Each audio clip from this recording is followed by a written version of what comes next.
You are listening and watching to a very special podcast. Here we have more on Katrina Salvatore. And this time, you get to see the point of view of how Katrina's life was. Here we go.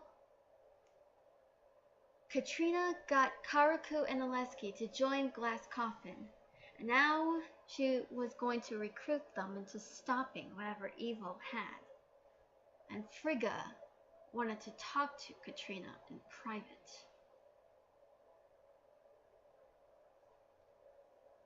Katrina and Frigga were the only ones alone. While Karaku and Oleski were with the others, getting to know them better, Frigga wanted to talk to Katrina alone. Frigga began to tell the story about Nevermore. I want to tell you about Nevermore, that horrible place. A long time ago, many years ago, there was a madman known as Deimos Falcone. Deimos was a bad man indeed.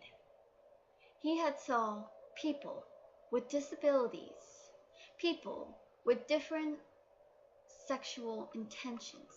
Not the bad way, but somehow their different feelings for the same sex, or the opposite. Not really the opposite, but more like same sex. Oh, I know what you mean. Yeah, that's kind of... Yeah, sorry I had to say that. No. I wanted to be prepared. So he was pretty much phobic a lot of things. And he saw children. Here, let me show you something. Frigga said. Suddenly, Katrina saw this facility. There were children. Some of them were very much beloved children. They were smart indeed, but some of them, sometimes they make noises. Others can't really talk, and they have to communicate with just these random noises that they make. Sometimes like what other gibberish. Some of them kind of scream, and sometimes some are seen running around, and some make some incoherent noises like da.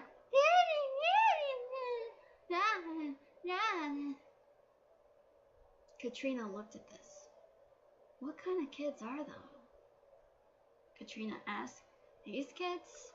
Well, some of them here are highly functioned and some are not. I'm not saying they're stupid, but let's just say they kind of act like little children. Even though they have an older age, still, they act like children. And they are no verbal communication with them. You don't say. Yep, Deimos had a problem with that. And also, he had problems with people with different disabilities. Some with smarts, some who have lost legs and other limbs and have scars.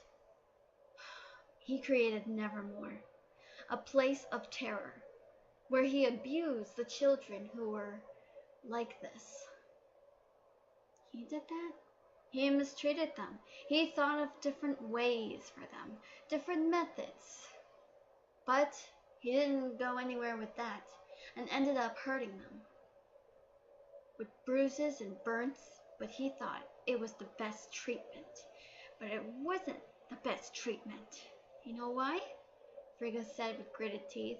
Katrina shook her head, but she began to look worried at Frigga's behavior. Because the son of a bitch, all he wanted to do was try and maybe strangle them. Maybe give them these helmets. Oh, no. Take away something that helps them calm them down. Or, no. Even better, leave them alone until they calm down, which never even works. A nightmare, I tell you. A nightmare. He neglected them and abused them, and he taught other people, his workers, to do the same to them. And also to those that can't even walk anymore, or those that lost their limbs, he was by far the anti-Semitic man that I've met today. I can't even stand him, Frigga said. You sound like you know the guy, Katrina said. Now Frigga began to look embarrassed, and then she began laughing nervously. I do. You do? How? Then Frigga grimaced. Then Katrina's mouth dropped open. No way, she said. Yes. My surname is not Phantomine. It's Falcone. Frigga Falcone.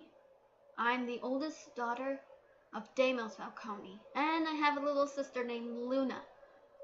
Oh, Luna, my beloved sister. She must be so angry with me. Well, she thought I left her. Of course I didn't leave her. I'd forgotten about her because I had to get out of there.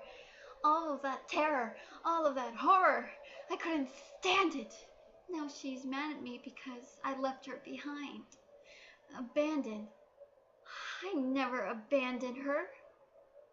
I never replaced her. I wanted to save her. But first, I had to leave.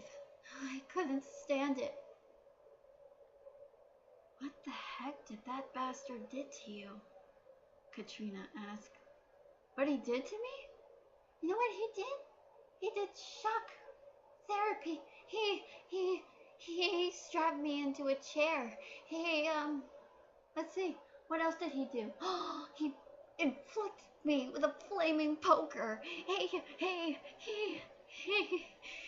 did horrible things to me that ruined my wondrous, beautiful teenage years. Oh my God, I never knew he did that. Ugh, the bruises, the inflictions, they never go away. All they did was try to hurt me. And also, I thought maybe I was gonna wet my pants or all that.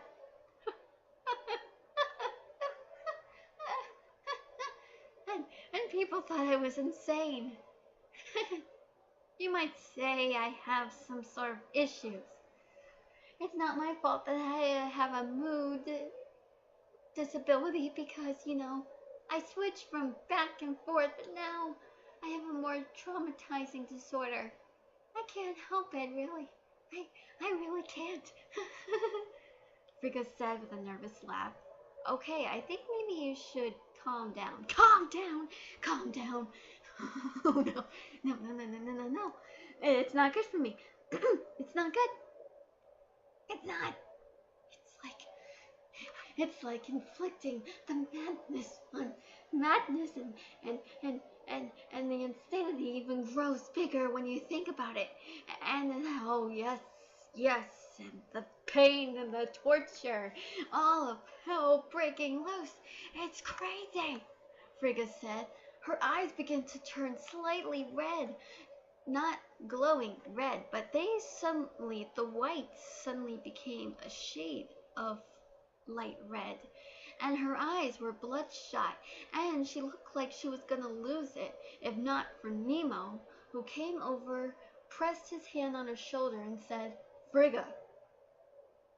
Frigga turned to Nemo and squeaked out a, thank you. Frigga? Katrina asked nervously. Frigga turned to her with a tight smile. I'm fine. Really, I am. Sorry. I think it's time for this. Maybe you need a little bit of rest, Nemo said. No, I was just in the middle of telling the story. The story. Frigga said. Then Nemo pulled her gently and said, Miss Phantomine, did somebody forget to take their medicine this morning? Oh yes, I did. Excuse me, I have to go. We'll talk later. Bye, she said with a hint of madness in her voice. Katrina shook her head. Katrina learned from Karuku about his regrets of what happened to Nai, about how much trouble and how Nai almost died. That made Karuku pretty upset. Katrina sympathized, and then she began to tell her own story about the father that abused her, the mother who was just some sort of other lunatic, and also the trouble she caused when she was formerly a bully. Katrina managed to open her heart and mention the horrible terror of the massacre at her school. When she finished, everyone else was shocked. Yagiru and also Jarol, Meredi, Karuku, and Aleskia. Katrina couldn't help but cry. I felt so bad. I should have stopped, but I couldn't. I was under too much stress. Too much stress, she said. What was I supposed to do? Jarol looked at Katrina. He walked over and put his hands on her shoulders. Katrina looked at him in the eyes.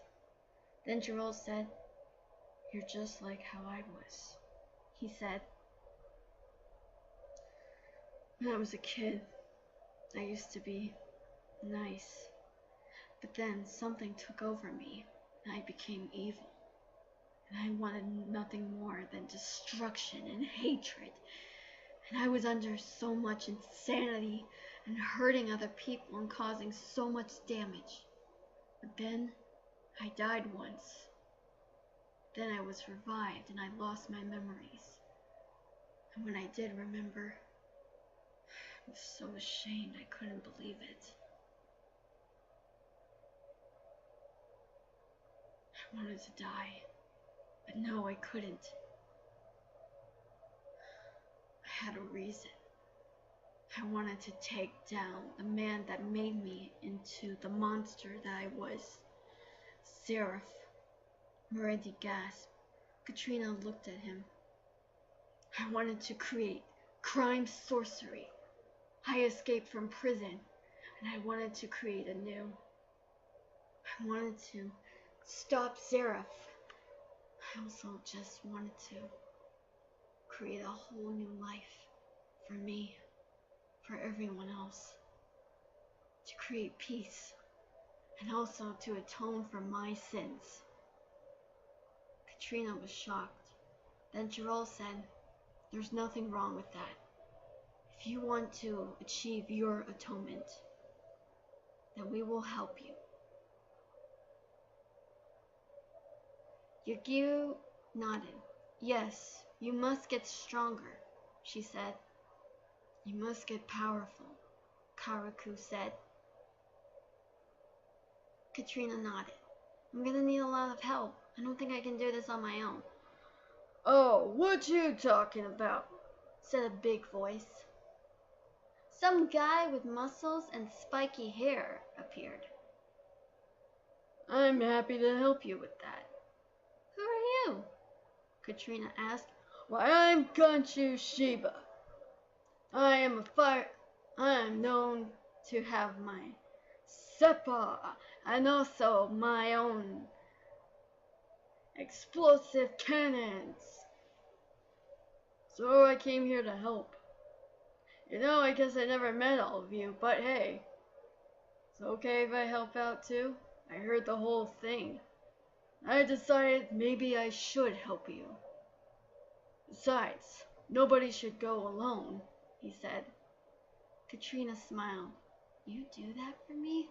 "Well, sure. Of course I would. It's going to be a lot of training.